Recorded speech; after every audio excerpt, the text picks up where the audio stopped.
If you know, you know. There can be a point we reach where not only are we unable to see any hope in the future, but we're unable to see a future at all.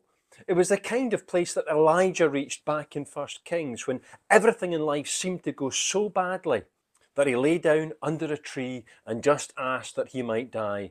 It wasn't simply that things might not get better, but he just couldn't see anything at all in the future. If you ever reach that point, turn to Romans chapter number 5 and as a Christian, be encouraged that our suffering, our sorrow, our sickness, our pain and our problems are not the whole story. They're part of a story with a past, a present and a future. And that story is God's love story. It was whilst we were still weak, without strength, that Christ died for the ungodly.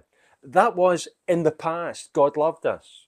And Christ moved out towards us. And beyond the grief and sorrow of the moment, that past secures for us a future. For if, when we were enemies, we were reconciled to God by the death of his Son, much more, now that we are reconciled, we shall be saved through him. For the Christian, sickness, sorrow, suffering is a parenthesis.